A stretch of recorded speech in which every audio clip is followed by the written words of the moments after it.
What's going on, everybody, and welcome to another episode of Screen Time Continuum. I am Nick, and I'm joined, as always, with Mike. What's up, man? Man, doing well. Hey, How about yourself?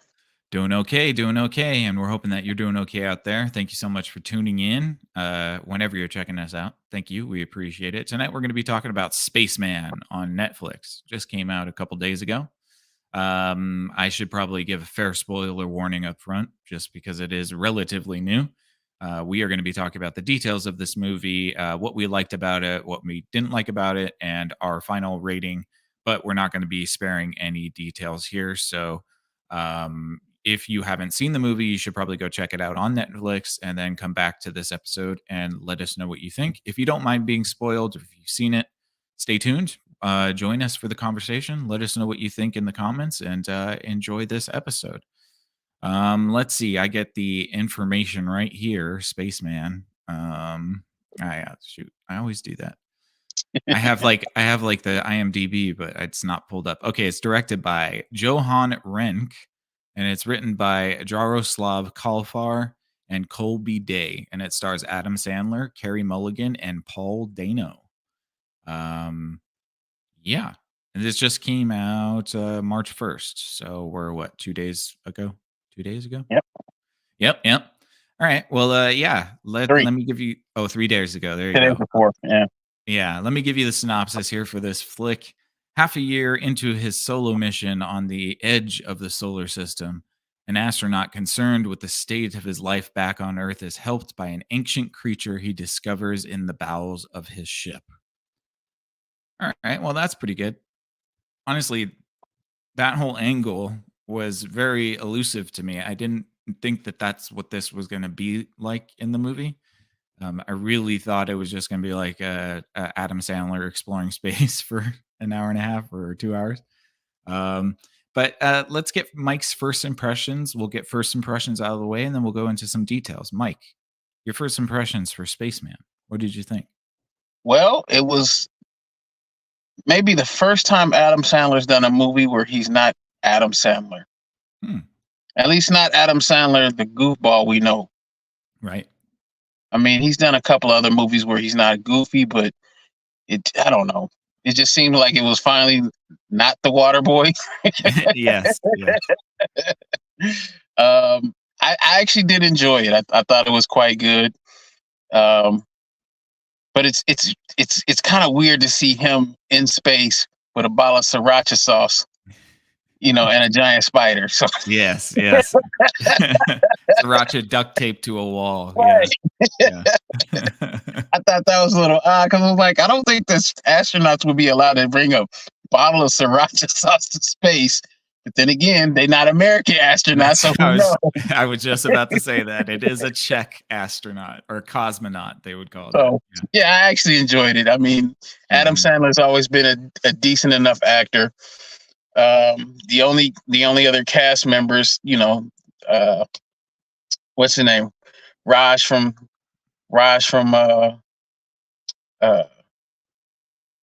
man, I can't even think straight. Forgive me. Oh, I believe you mean Kunal Kunal Nayyar. Nayyar. Yeah, there you go. Him and his lady, I forgot her name too, just off the top of my head. But Linka. Isabella Rossellini.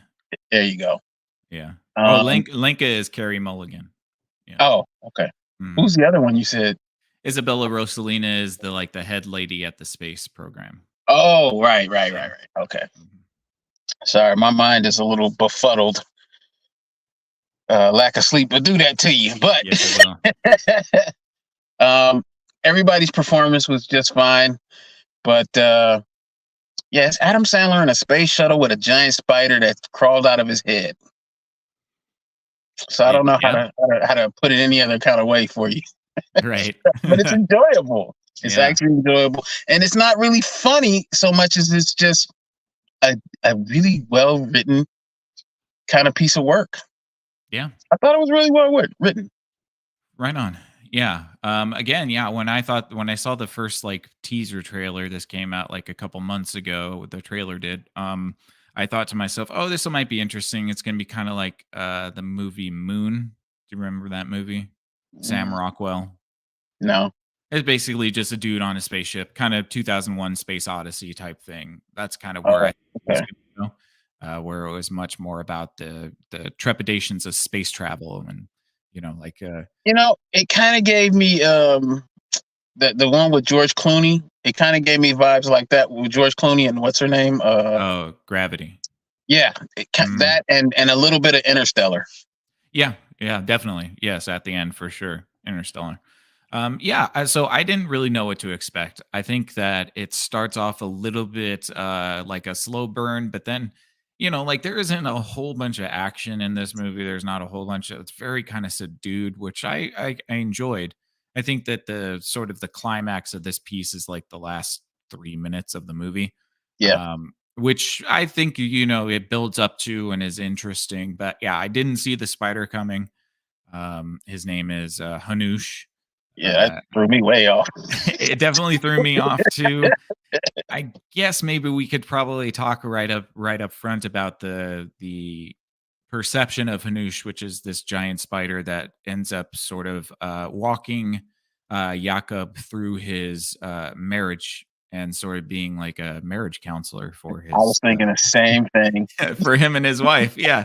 Um, he was being very psychoanalyst with Jakob, but there's the movie kind of leaves it up in the air as to whether the spider is real or not. I don't know if I think that it's just a figment. I think it's a bit more interesting if it is actually a cosmic spider, but I It's mean, what do you it's think? always way more interesting when the thing that could be a figment is actually real. It's always more exciting, especially when Yeah. we're talking about a spider in space that crawled out of a man's head. Yes. Yeah. Literally, not Yeah. not even figuratively, it crawled out of his head. That's the way we are introduced to the concept of him before we even see him. He's crawling around under his skin, in his head, coming out of his nose and then his mouth. So I But mean, see, that could just be the dream because it was a dream that right, happened, and so it right. could be just that the presence of the spider on the ship encouraged this dream within Jakob because the spider has, like, a psychic connection, right? Well, Um, I mean, that's why we don't know if he's real or not because right. he makes his first appearance in the dream, and Yes. then he's just this giant spider in the corner when he wake up and he come out like, what the hell? He had the appropriate reaction. let me Yeah. go. Let me go into this airlock and just blow Yes. everything out. Yes. Alright, well, let's sort of, let's ramp this up a little bit. I'll give a All right. little bit of, like, the starting, and then we can get into the meat of this movie, which is just the connection between Jakob and Hanush. So Jakob is on a 12-month mission to go past Jupiter because apparently within the last 4 years in this universe, there's a new nebula that has shown up, like a purple nebula that is very visible from Earth.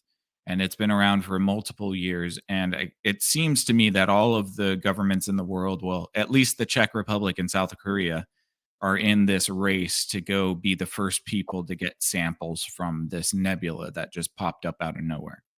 And so Yakov is a Czech cosmonaut that is on a 12-month mission by himself to go get the samples and be the first person to do it and sort of, bring glory to his name and to the country of the Czech Republic. Uh, Question: yes.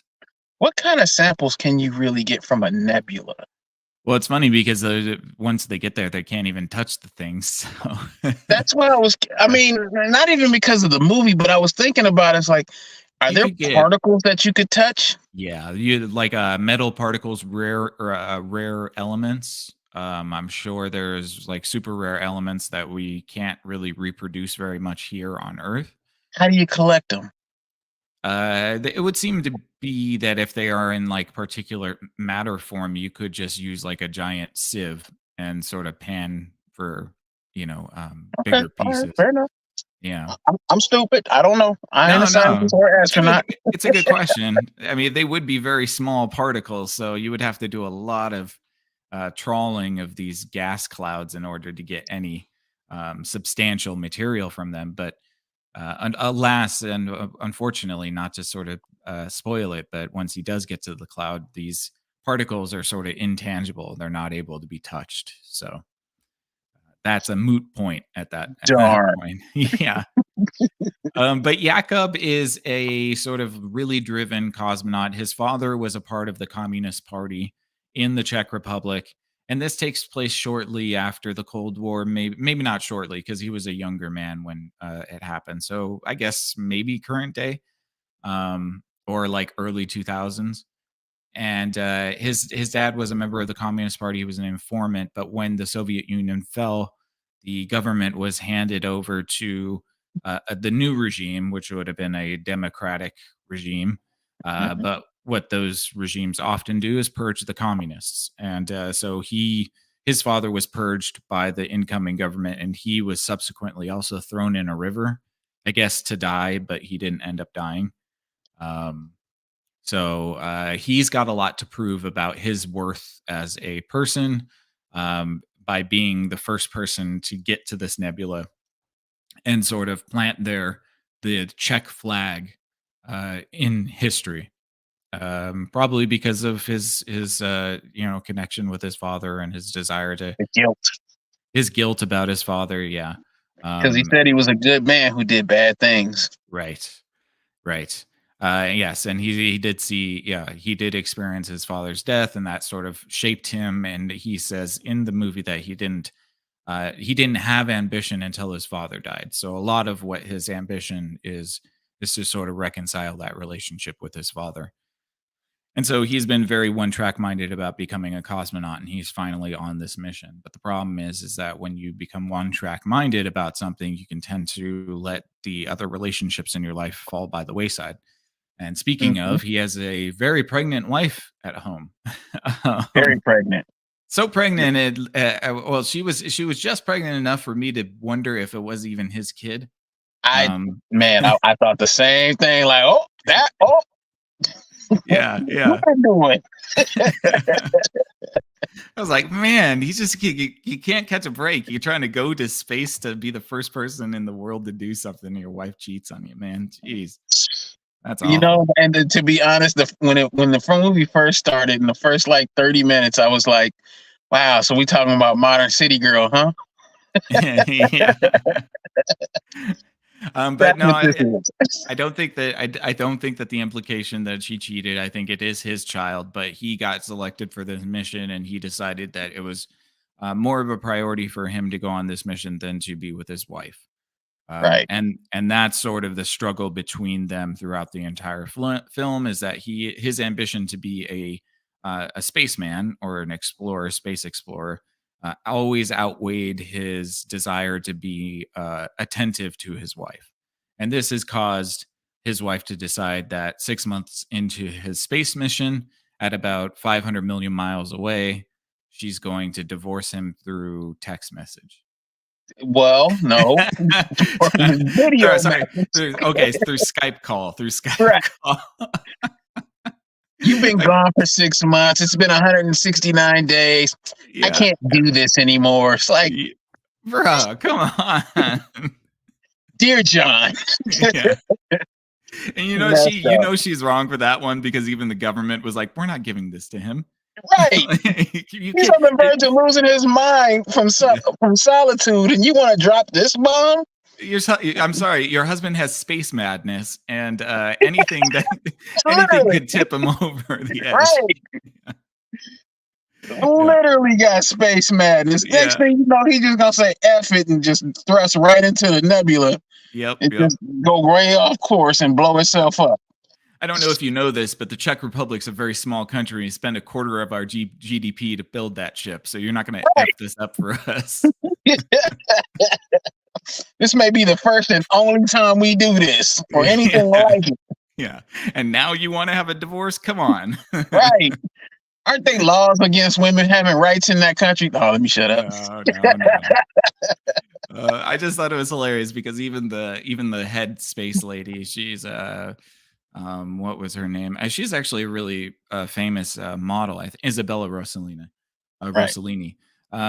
Even when she visits the wife, she's like, "You couldn't just wait until he came back to divorce him." Right. Like, come on. But we sort of find out that towards the end, it's not that she really wants to divorce him. It's more of like a last ditch effort to get his attention, I think. Right. And yeah. But of Because course, well, yeah. that's because marriage isn't about duty or responsibility. It's about my feelings. Yes, yeah, I know. She could have been a little bit more stoic. You know what? I think that they could have developed that a little bit more. I really think that the wife subplot wasn't developed in a way that made the the problems with them a little bit more tangible and sort of nuanced, because a lot of this movie made me not like the wife just because there wasn't enough reason for her to do this right now. Right. Just Um, other than, she just want what she want. Right. And I think that they try to give you a little bit more information along the way, which is fine, but I feel like there should have been a little bit more for me, just to see the nuance between the two perspectives, because her perspective is that he is just always put his ambitions in front of her, and I And think she that feel that's like, yeah, and I think that's a fair enough critique. She does have a miscarriage and he's not there, and the one right, moment that we see is that she's kind of talking to him on the phone after the miscarriage, and he's burning his eggs, and he sort of hangs up on her, saying that he has an emergency. right. Um, That was a and little trifling. that was trifling of him. Yeah, he shouldn't Yeah, have done that. I think that that was wrong of him for sure. I think yeah, that what they were trying to go for was this sort of stifled emotion of a person, somebody who wasn't able to express themselves fully. I just right, don't think that that was communicated enough. Maybe another scene where they do have this like blowout where he can't express his feelings to her or something, because again there was just a little bit of missingness there to fully understand the rift in their relationship. right. But yeah, so he's on his mission. His toilet is always making a terrible sound. Yeah, what's up with that? I don't know. It's like a malfunction that's happening, but it makes like a terrible screeching sound every like, few hours, and it keeps him from having adequate enough sleep. But Ain't got no earplugs. he doesn't have earplugs apparently. No. Um, You can spring for this whole spaceship, but not one yes. set of earplugs. Yeah. Yeah. Not a Walkman. Nothing. Nothing. Nothing. But apparently this sound is also has also enticed a hitchhiker, if you will, in the form of a overgrown spider about the size of a Doberman. Doberman, maybe like Well, it changed in size, but yeah, yeah, he does change size a little bit. But he is very much soothed by the sound that the pipe makes from the faulty toilet, and I guess that brings him uh, to the spaceship. And I guess what well, the he spider said he's been watching Earth, so that and well, and you said he was also watching Jakob, so presumably he had been on the ship for much longer than Jakob knew. right. So it's possible that he was on the ship for a while, just sort of studying him. And these spiders, we don't know what their species is called. We don't really even know where he came from, but they seem to be psychic spiders with a penchant for healing emotional trauma. I feel like that was a character in an anime I watched, or Oh, maybe a really? cartoon. Yeah, psychic spiders and from the multiverse. And I don't mean Spider Man, No, but no. like an actual. I can't remember what it was, but it was like these giant spider overlords who had the psychic ability to communicate with people when they were from like the fifth or sixth dimension, something like that. Okay. And they weave the webs of the universe. Ah, okay. I like that. Time spiders. Uh, Yes. Right. time spiders. um, Man, that's yeah, that no there's no way to make giant spiders of any kind less weird or creepy. he is very creepy, but I found him quite endearing, to be honest. Well, that was Um, the point. They wanted you yeah, to feel endearment towards him because he's a giant spider, and who wants to deal with a giant spider in any capacity? right. It's true. The spider is voiced by Paul Dano, of the Batman and There Will Be Blood and Swiss Army Man. Mhm, Been in a lot of movies. People know him. He's quite a good actor, I think, and I like this voice. There's a modulation on the spider's voice that sort of layers multiple recordings of Paul Dano. So you hear like a very low register with a medium and then a higher register. I mhm. thought that was cool for sort of conveying the alienness of the creature. Um, Otherwise, he just looks like a spider, but he does have mouth tentacles. A huntsman Um, spider. he is a huntsman spider. Yeah, yeah, yeah. He does look like that, kind of like a tarantula and a huntsman mixed Man, I together. don't know what kind of spider he really looked like. I just know I don't do spiders. That's what I No, know. And I no. think Keelan would agree with me. Yeah. So at this point, many of people, again, I think I mentioned this before we started recording, but this is the bee in the car while you're driving moment. Absolutely. A lot of people would have probably burnt the entire ship down just to get rid of this thing, and he sort of does He try. tried. He does try. He uses this disinfectant spray to decontaminate the entire ship while the spider is in it. I do like this weird sort of retrofuturist fascist motif where they have to, in order for him to do anything on the ship, he needs to get the advertisers' approval. Right. And so the only You got reason to that he say the could, line first. yeah, the only reason he could use the decontaminant is if he did an ad for it first. I thought that was really good. I think that that's good coloring for the world. So yeah, he had to run like a little voice ad about Bomba, which is what it was called, Yeah. before he was able to decontaminate the ship. But good news, psychic cosmic spider does not get harmed by the decontaminant. So no harm, no foul. He's not even angry about it. Right. It's like your disinfectant products don't work on me. Like, damn Yeah. it.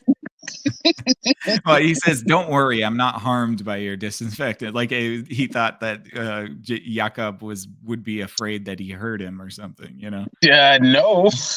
Like, no, that was the point. Right. Yeah, yeah. But when what ensues next, basically, is that this spider, in when Jakob is in the presence of this spider, the spider probes in his mind a lot, and so he's always bringing up memories. And since the biggest the biggest conflict within Jakob right now is the fact that he feels his wife slipping away from him. A lot of Mhm. what his mind is focused on is their relationship. So this is where the spider acts again as like sort of an interdimensional therapist, where he's he's sort of grilling Jakob over and over every time he goes into a memory. He's just talking about what a craphead he is to his wife, um, which I guess is interesting because it's something that he needed to understand in order to sort of come to terms with what it was that was the problem. Mhm. Um, and so this spider does that. They do that a few times. There's a lot of time spent. A lot of this middle bit is sort of just spent with them traveling to the nebula, which the spider calls the beginning, which is sort of a foreboding of something, or That's a probably hint. how the spider got there. How Noosh got there. That's probably how he got there. Yes. Yeah, definitely. Maybe he traveled through that thing to get into our solar system. Right. Um, And then he discovered, because he said he discovered Earth, and then when he found that Yakov was traveling away from Earth, he found him interesting in his loneliness, and that's what yes. kind of attracted him to him. Right, right. Yeah, so there's a sense of fascination that the spider has with Jakob. He wants to understand why he does what he does. He's under the impression of like, I think his whole thing is like, why would you leave your home? Right. Uh, When he, clearly that's where the only place you want to be. yes, yes, and it's the only place the spider wants to be, really, too. And we find Hmm. out that the spider is from a planet that was plagued by a different species that killed all of his people, or his spiders. Space Uh, AIDS. I'm sorry, space, space rabies. it's space rabies. It is kind of, well, they were like space maggots. Right. That's kind of what they are. Apparently, this interstellar space maggot came to the spider's planet, and it just decimated the entire population. And he was able to escape, or so we think. Dun, dun, dun. Dun dun Foreboding. dun. Yes, the foreboding. But yeah, so they're traveling towards the beginning, which is the nebula. We get a couple reminders throughout the movie that the South Koreans are not far behind, because there is this race apparently to get to be the first people at the nebula, since it just appeared only 4 years ago. And It says, America has no part in this? nah, no, we don't need it. I guess I don't know. Or maybe it's just that America doesn't exist in this parallel dimension. Uh-oh. Maybe. Okay. Okay. So anything else in that moment before they get to the actual nebula? Is there They eat anything that you Nutella. want? They do eat Nutella. Yes, that's right. Yeah, that was good. The spider says that it tastes like the larva from back home, and it reminds him of home, and he very much enjoys it. And the whole time, Jakob is calling his wife, trying to get her on the phone, and she refuses. That's right. While she goes to her girlfriend's house and decides that she wants to leave him, and then decides to go to a monastery in the woods to have the baby without him. Well, not that that was a choice for her either, because that he kind of made that choice for them by leaving. Fair enough. Yeah. But she goes out into the woods, into the middle of nowhere, and she goes into a monastery. Yes. So beyond the stuff with her, I think that's pretty much it, because they can't go anywhere. They're in a spaceship, and that's it. That's a wrap. Yeah. Yeah. A lot of it is just about them speaking to each other and sort of the spider helping Jakob work through his traumas. Yes, and realize that he is the architect of his own suffering. I think even the spider says that at some point. You're the cause of your own suffering. Yeah. And yeah, so that's cool. I think they get to a point where the spider loses interest. And he's like, I've got you figured out. That's when he says, you're the cause of your own suffering. So once the spider figures it out after going through a couple of therapy sessions with him, he realizes that Jakob is not actually somebody that he can help, because it's Jakob that's sort of sabotaging himself. Right. And so the spider says he loses interest and he decides to leave. Thanks for abandoning me. Yeah. And Jakob even says, he's like, no, you can't leave me. I'm alone in space. Right. I need you now. Right. It's like Wilson drifting away on the ocean. Damn. Yeah. For those who don't know, that's from Castaway. Yes, a movie from 30 years ago. For you young people. Yeah. So the spider's like, yeah, I figured you out. You're not interesting to me anymore. I'm leaving. And obviously Jakob's not very happy about that. And the next day he decides that he needs to atone with his wife. He needs to talk to his wife. As the government has to pull a million different strings just to get this lady on the phone for a minute. I'm like, thinking to myself, you can't be a patriot for like 2 minutes and listen to your husband. Man, come on. You just need 1 year. Just be cool. Yeah. Just even just like be cool for 1 year. 1 year. Then you do whatever you want. Yes. And then you get that pension of a national hero, and then you're set. But of course. So the government has to go find her and track her down so that Jakob can have a moment with her. And this is when he decides that the spider has shown him that the error of his ways, that he was an inattentive person, and that if he could take it all back, he would have.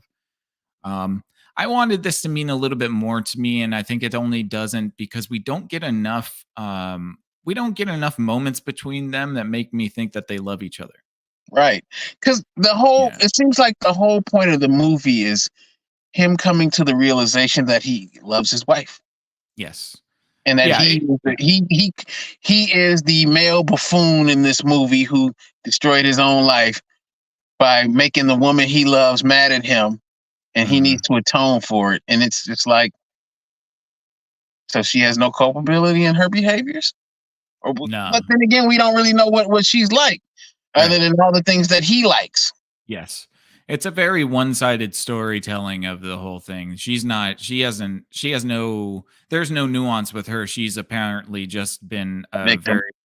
she's a put upon wife that has a sort of absent husband. And he needed to receive the Dorothy treatment to realize that, he needed to go no further than his own backyard. Right. Which is, it's the Wizard of Oz story, right? He goes all the way to the edge of the solar system just to realize that he wants to be back home. I mean, it's a very human experience. I can understand that. You certainly have a way with words. Hey. Yeah. But, so he's atones to his wife. His wife wouldn't talk to him, so she'll just listen to him apologize. But it's that catharsis that I guess brings Hanush around, back around. I don't think he left. I think that he was just sort of like sulking for a little bit. Yeah. But the problem is now he seems to be ailing. He seems to be getting a little bit raspy in his voice. He's breathing a little bit whiter. It's turning whiter. There's something going on with him. And he says, "Don't worry about it. We're going to be at the beginning soon or tomorrow. So this is the big day. And the big day is that they're going to start collecting the nebula to see what's in it. And this is supposed to be like the hallmark moment." Yeah, and he kept saying the beginning is the end. So I mean, it was like this foreboding once again. Right. Yes. To set you up early on. Yes. And so the next day rolls around and Hanush taps him on the head to wake him up, and it's like, it's your big day. And so he goes about trying to he's setting up the collecting mechanism for the ship to get some of this space dust to collect for the scientific team. But in all of this, he also figures out that Hanush is dying. What he didn't tell Jacob was that he didn't escape 100%. He was still infected by the plague that came to his planet. It's just that he left his planet before he was ready, before you could kill him. Yes.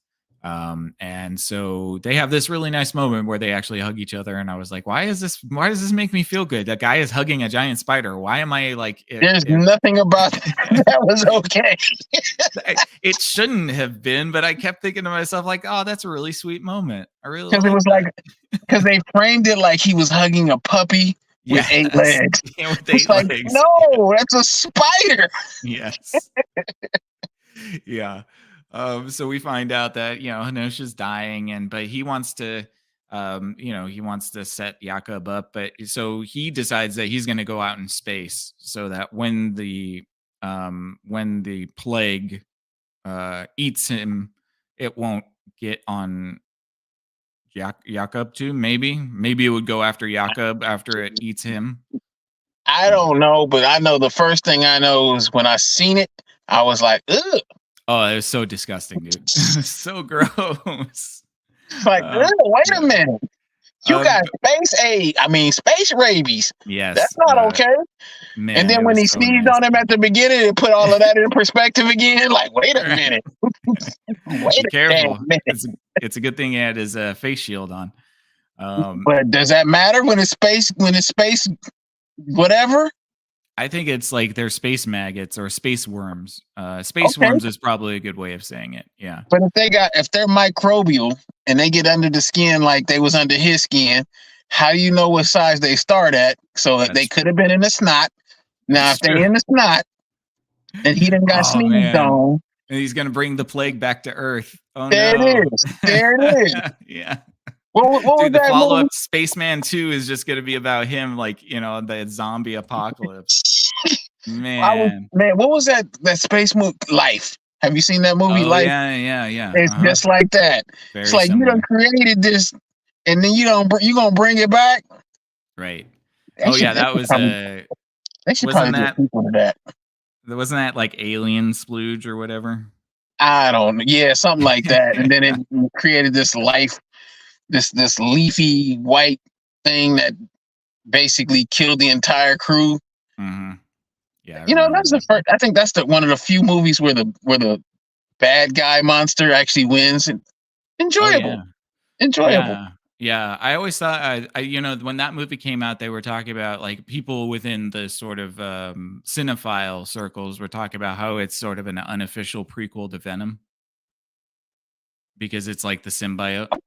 Okay. Yeah, Well, it's not a symbiote though, so I mean, that's you can't true. really It's say more of a symbiote, but parasite. Yeah, right. Well, yeah, maybe. Who's that? maybe. Keelan, what's going on, man? The spider is definitely a deterrent for explorers like me. Yeah. I knew it. I can't blame you. Like a 100 Right. pound spider is not going to be something that you want to be traveling with. Not at all. But if he's, if he's helping you through your relational problems, maybe you'll appreciate it. Hey man, screw that. Yeah. Yeah. Real talk. I'm not even a big spider phobe like that, but it's a spider. Yeah. I ain't fooling with spiders and I don't fool with snakes. Fair enough. Fair enough. The spider is out in space because he wants to spare Jakob from the space worms. Hmm. And Jakob decides to abandon his mission of gathering the nebula dust and go out and try to save the spider because he likes the spider and they're friends. Problem is that, of course, when I saw that really dinky carabiner that he clips to himself, that's supposed to anchor him to his ship, I said to myself, "Oh, that's not going to last." And with the slightest of movements, of course, his lead breaks off because every space movie has a lead that breaks. And so he's sort of floating through space with the spider, and they enter the nebula. And this is the interstellar moment where the cloud nebula is actually sort of a tesseract of sorts, Hmm. a fifth dimensional space where you can see all probabilities in the universe.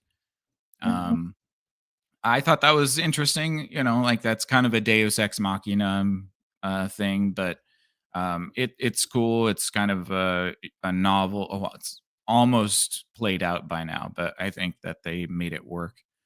Um, but they're floating through this fifth dimensional space, and the spider is talking about how he's going to die, and they're having this moment together, and then this is when the spider succumbs to the space worms and the disgusting part that Mike pointed out happens, which basically all the worms just start eating him from the inside out, And you and can then see him crawling around under his skin or under yeah, his fur or whatever. it However was, you want to look at that.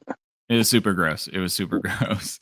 Yeah. Uh, and but the good news is that Chekhov's South Koreans arrive. So the South Koreans were mentioned about twice uh, in the movie as being right behind Jakob and his ship because they're also trying to race to Nebula. So the good news is that Jakob is not actually going to float off into space endlessly until he dies. He is going to get picked up by the South Koreans because they were right behind him and they find him and they rescue him. He should have floated into the fifth dimension. Now he's going to turn Yeah. into Reed Richards. Yes, yes, yes. He should have pushed some books over for his wife. Right. Yeah. But yeah, so then when he's on the space station, which apparently the South Koreans can afford more than one cosmonaut because there's like three of them on there, um, which is good because they're probably not going out of their mind. They're not Uh, getting space madness. Space madness. Yeah, exactly. Um, so he finally gets to call his wife, and his wife is like out in the middle of nowhere for some reason. I don't know why. In her car. Yeah. Who doesn't travel in the woods by themselves? In the middle of the nowhere while pregnant. Yeah, for Right. sure. But they have a little conversation about how, do they regret, you regret kissing me or whatever. And it's, the moment where we realize that, hey, they're going to be okay because the wife's heart finally softens a little bit with this admission from Jakob that he Is went, wrong. yeah, he was wrong and that he went so far to realize what he was missing. And that was enough for the wife, and it was what she wanted to hear. So she cracks a smile, and that's the end of the movie. Right. He had to go 500 million kilometers away from Earth just to realize I still like her. Yeah, hey, maybe I should be nice to my wife. Right. Yeah, yeah, I should tell yeah, her she's pretty again. right. Yeah, Like what? yeah. But yeah, that's it. That's the movie, man. That's all it is. That's all there is to it. And yeah. To be Anything fair, else? it's a decent movie. Yeah, It's a decent movie, you know, I and think so. it's really I thought it was decently well written. I mean, it still was lacking a bit because we really did need more information about the relationship between him and his wife, Yeah, like some more detail or I don't really know exactly what it was lacking. But I mean, understanding her perspective would have kind of helped a bit better. Other than of I'm course. lonely, he's gone. Yes, yes. Agreed. Agreed. And yes, having a few more moments of them happy, Right. and maybe a sort of evolution of where they started to where they ended. Because I think of a movie like Eternal Sunshine for the Spotless Mind does that really well. That was Where a good one. Really good movie, but it shows you the degradation of a relationship from start to Hmm. finish. Like there's the beginning where everything is really beautiful and everybody's super happy, and then over time the cracks start to show, and then everything sort of falls apart. I think Where the that real relationship starts. yes, where the real relationship starts or where the fake relationships break, right? Right. And so I think that that's kind of what we were missing here was this sort of the the high of the beginning of the relationship and then seeing the relationship degrade a little bit. That's what it is. I The think we the got movie's about the relationship, but they don't give you enough of the evolution of the relationship, and yeah, that's what I'm trying to say we needed. yeah, The evolution of the relationship from yeah, not just the beginning part to this end part we have right now. Because all yes, relationships start off, everybody's happy in the very beginning. yes, Because yeah. why would you even be in a relationship where you're not happy, at least in the beginning? Right, What the right, fair enough. what the hell are you doing first day you meet? I hate you. Let's fight. Yeah, I'm miserable. Right. Yeah, yeah. No, So I agree. I agree. I think that yeah, a little bit more of that would have made that feel a little bit more cohesive. Yeah, we needed a little bit more of that for sure. I think that's probably my only real critique, and Mhm. that and it's a spider. But Yeah, yeah, can we get a space puppy instead? yeah. Space puppy. Yeah, yeah. I think that's it. I think we're good for reviews. Yeah. Um, I gave it a solid 6.5. Okay. 6.5. And I Yeah. think that's probably gonna be my second highest rating for the year, probably. I'm kind of predicting that because my highest one was the last one we did Yes. with the Avatar. I Mhm. enjoyed it. I'm gonna go back to that. I still enjoyed it. Me too. But 6.5 for this one, only because I think the story was just lacking a little bit of depth with the relationship, and that's really all it was. And it's a spider. Yeah. Yeah. Yeah. It's I a get you. spider. Yeah. Um, I agree 100% with you on the need for more of the teasing out of the relationship for us to feel any impact about it. I gave this a 7. I think it's pretty good. There was a couple quibbly things I have about it. The director decided that anytime the camera was in space, it needed to be turning, and that drove me crazy. I get what it's supposed to do. It's supposed to make you feel like you're floating, but I just felt like I would love a moment where you just let the camera sit. Right. Um, People are just so afraid of letting a camera sit. It's always got to be moving. It's always got to Or be moving. shaky Yeah, or shaky or something. It just drives me nuts. or dark. But or dark, yeah. Yeah. Look, brightly lit and still. How about we do that? That's why Midsummer was such a good movie, by the way. Because everything is super brightly lit and very steady on the camera. Right. Yeah, but I enjoyed this one. It's a 7 for me. I really like Adam Sandler. I like when he sort of jumps into different characters that don't need to be comedic. I think that he does that really well. Hmm. Um, I liked Paul Dano's voice acting. I really enjoyed that. I think that it's a decent sci-fi idea. I like the retrofuturism, the post-Soviet retrofuturism that's going on here. That was interesting to me. Yeah. So yeah, it's a 7. It's a solid flick. It's fun. It's not funny, but you got to be okay with it being kind of absurd. Right. But I like absurdism sometimes, and to me, for such a grounded movie, if you took the spider out of the movie, it would be Completely in the realm of reality. yeah, there would be nothing that you like makes it fantastical. So I think that the talking spider just brings it out a little bit more. Then Um, again, yeah, could be space madness. it could be space madness, and I'm okay with that too, to be honest, Yeah. because the effect is still the same. Right. The Um, spider being there or not being there just means that he would have had to work through his problems on his own, which he could have right. done because he was the creator of his own problems. So I mean, Yes. the avatar of a spider being there, Ah, nice. See what you did. only helps kind of just push the plot that it might not even be real. So I mean, if it's real or not, we don't really know, to be fair. We Yeah. don't know if the spider's actually real.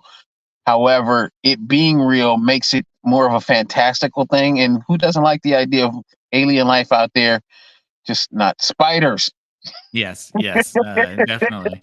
Yeah, I didn't mind it at all. I thought it was a kind of an interesting twist to what would have been a very procedural movie, and I think that that's kind of good because it makes it stand out to me. So that worked. So that's going to bring us to I think about a 6.75 out of 10 for the movie Spaceman. What did you guys think about Spaceman? Did you see it? Let us know what you thought. Did you like it? Did you hate it? What do you think about spiders in space? Is that something that you'd be interested in seeing more of? You You know can, what? If I yeah. saw a spider that size and I was in space, I think there'd be a whole lot of mess floating around that capsule. do you want do you want to get Starship Troopers? Because that's how you get Starship Troopers. Yeah. Yeah. Exactly. Yeah. Yep, yep, yep. Cool. Well, anything else, man? I named this episode Arachno-Probia, by the way. You think that works? That Because he's works. like a therapist that probes you, but he's also Yeah. a spider. All right, cool. That's good. That's good. All right. Anything else, Mike? Good. No, I think that'll do it. Awesome. Thanks so much, you guys, for tuning in. We really appreciate all of you out there. It's a 6.75 for us for Spaceman on Netflix. Not bad. Not bad at No, all. And probably one I'm of the best movies we're gonna see this year. But maybe hopefully, because after last year, I just don't have high hopes. last year was awful. So hopefully this year is better. There's also another movie that looks interesting out on Netflix. So we're getting some good, streaming releases that we'll be updating you guys with as well. So Yep, stay tuned for that. Thank you so much for tuning in. Let us know what you think in the comments. We would really appreciate your input. We appreciate. There were a couple people that commented. Obviously, Keelan, thank you for stopping in and listening. We appreciate you, bro. definitely appreciate you, bro. And yeah, and we appreciate all of you out there. So thank you very much. We're here every Monday or Wednesday or Sunday. Usually between Wednesday and Sunday, we have a couple episodes. So make sure you hit that subscribe button and that notification bell. That little bell there on YouTube, that'll let you know when we're about to go live or when I start the stream or I prep the stream. It gives you a notification so you can be informed when we go to live if you're Yeah. interested in that type of thing. You All right. interested? You're interested. Yes. All right. Well, thanks. Superliminal. Yeah, super liminal. Yes, exactly. Thanks, Mike. We appreciate you, man, and all of you out there. Until next time, for Screen Time Continuum, I am Nick. And I might Good night. see you guys in the cosmos, avoiding spiders. Then again, Isn't maybe it? we all need spiders. Isn't it Spaceman? Did you ever Spaceman? watch 30 Rock? No. Oh, dang. Dr. Spaceman. All right. Who? Never mind. Yeah, it's all right. Don't worry about it.